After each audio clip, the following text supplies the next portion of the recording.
ప్రియా దేవుని బిడ్డలారా, యేసుక్రీస్తు నామమున మీ అందరికీ వందనాలు తెలియజేస్తున్నాను. ఈ రోజు నుంచి మనము దేవుని చేతిలో వాడబడినటువంటి స్త్రీల గురించి ధ్యానం చేయబోతు ఉన్నాము. ప్రియా దేవుని బిడ్డలారా, ఇప్పుడు మొట్టమొదటిగా హవ్వను మనం జ్ఞాపకం చేసుకుందామండి. పరిశుద్ధ గ్రంథంలో మొట్టమొదటి స్త్రీగా కనపడతా ఉంది. దేవుని యొక్క సృష్టిలో మొట్టమొదటిగా నిర్మించినటువంటి స్త్రీగా కనపడతా ఉంది. మరియు ఈ యొక్క హవ్వ మొట్టమొదటి తల్లిగా కనపడతా ఉంది. మరియు ఆ యొక్క ఏదైనా తోటలో ఆదాము హవ్వలు ఇద్దరు కూడా యవనులుగానే దేవుడు సృజించాడు.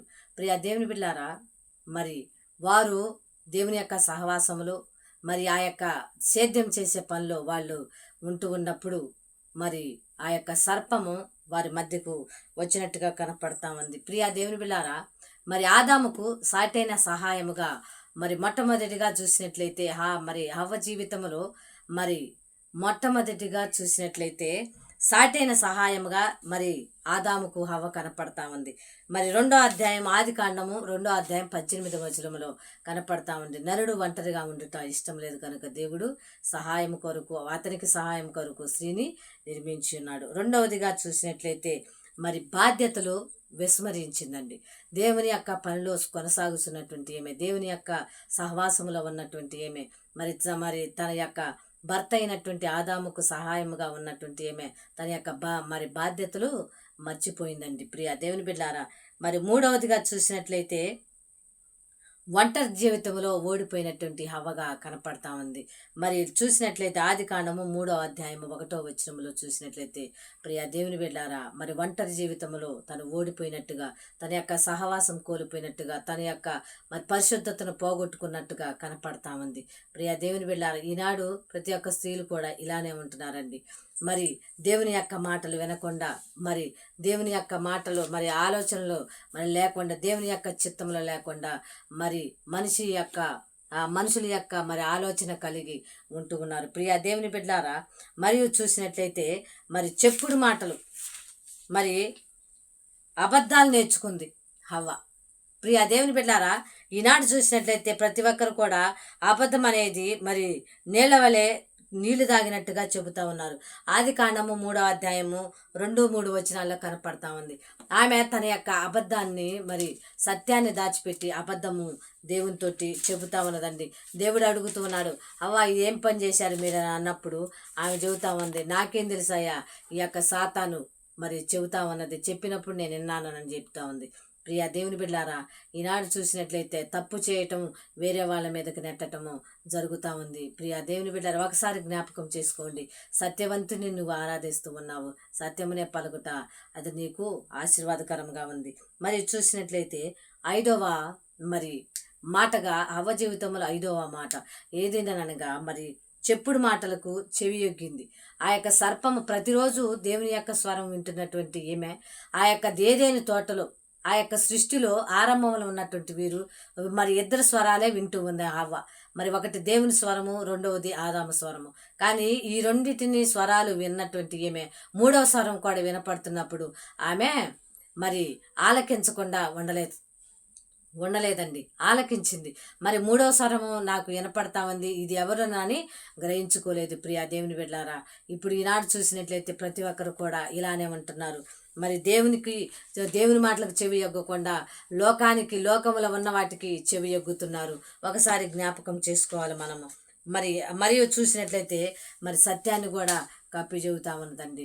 నాది కాదు తప్పు అని చెబుతా ఉంది. ప్రియా దేవుని బిడ్డలారా, ఈనాడు నువ్వు కూడా ప్రార్థనకు రావట్లేదని అంటే ఏమని చెబుతూ ఉంటామంటే,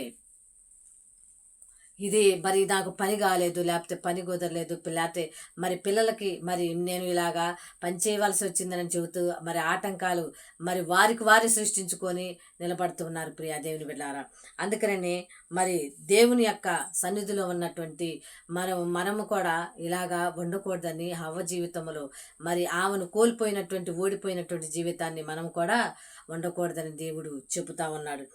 చెప్పినట్టు చూసినట్లయితే 7వ మాటగా హవ్వ సాకులు చెప్పటం నేర్చింది.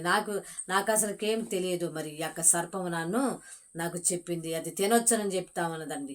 ప్రియా దేవుని బిడ్డలారా, తప్పు చేయటం, వేరే వారి మీదకి నెట్టడం అనేది అది మంచి పద్ధతి కాదు. విశ్వాసుల యొక్క లక్షణము కాదు ప్రియ దేవుని బిడ్డారా. అలాగ మనం ఉండకూడదు. మరియు చూసినట్లయితే 8వ మరి మాటగా హవ్వ జీవితంలో 8వ మాట ఏదంటే, తన యొక్క జీవితంలో అప్పటి వరకు కష్టము నష్టము బాధ మరి అన్ని మరి పొందుకోనటువంటి మరి ఏమే ఒక్కసారిగా మరి దేవుని యొక్క మరి మాటకు మరి మరి దేవుని యొక్క మరి ప్రేమ అప్పటి వరకు మరి ప్రేమను చూసింది. ఇప్పుడైతే తన యొక్క మరి కోపాన్ని చూస్తూ ఉంది. ప్రియ దేవుని బిడ్డారా, ఊహించని ఫలితాన్ని ఎదుర్కొనినటువంటి హవ్వగా కనపడతా ఉంది. ఇక్కడ ఆదికాండము 3వ అధ్యాయం 14 నుంచి 16 వచనాలు చూసినట్లయితే ఆమె శపించబడినట్టుగా తన యొక్క మరి మరి ఆ యొక్క ఆదామును హవ్వను దేవుడు శపించాడు. నువ్వు మరి భూమి మీద ఉన్నటువంటి వాటన్ని మరి ఆ యొక్క పంటను నువ్వు పండించి మన్నులోది మరి పండించి మన్ను తిని మన్నైపోదుగాకనని చెప్పి ఉన్నాడు. ప్రియ దేవుని బిడ్డారా, ఈనాడు దేవుని యొక్క ఉగ్రతకు లోను కాకుండా ఉండటానికి దేవుణ్ణి ఆశ్రయిద్దామండి. ప్రతి ఒక్కరు కూడా స్త్రీలైనటువంటి వారందరము కూడా దేవుని చేతిలో వాడబడటానికి సిద్ధపడదామండి. ప్రియ మరి ఒక్కసారి దేవుని బిడ్డలారా, ఒకసారి మనం జ్ఞాపకం చేసుకోవాలి. మరి చూసినట్టయితే తర్వాత మరి ఆమె బొంకినటువంటి మాటలకు ఆమె పశ్చాత్తాపడిందండి. ప్రియ దేవుని బిడ్డలారా, ఆదికాండం 4వ అధ్యాయం 12వ వచనంలో చూసినట్లయితే ఆమె పశ్చాత్తాపడతా ఉంది కదండి ప్రియ దేవుని బిడ్డ. అందుకని హవ్వను మరి అనేక జనములకు ఈ యొక్క సర్వలోక మరి ఈ యొక్క భూమి మీద ఉన్నటువంటి ప్రతి ఒక్క జీవికి తల్లినని హవ్వను దేవుడు ఒక మహిళగా మరియు దేవుని యొక్క చేతిలో వాడబడినటువంటి ఒక స్త్రీగా దేవుడు ఎన్నుకొన్నాడు. కనుక మనందరం కూడా దేవుని చేతిలో వాడబడాలంటే ఇలాంటి లక్షణాలు, అబద్ధం చెప్పే లక్షణాలు, సత్యాన్ని మరి కప్పిపుంచే లక్షణాలు ఇవన్నీ కూడా లేకుండా దేవుని ఆశ్రయించి దేవుని యొక్క మరి ఆశీర్వాదములు పొందుకునే మరి స్త్రీల వలె కుటుంబాలు కట్టుకునే జ్ఞానవంతుల వలె మనం ఉండటానికి సిద్ధపడదామండి. దేవుడు ఈ వాక్యమును దీవించి మనందరి హృదయాల్లో ఆశీర్వదించి దీవించునుగాక. ఆమేన్.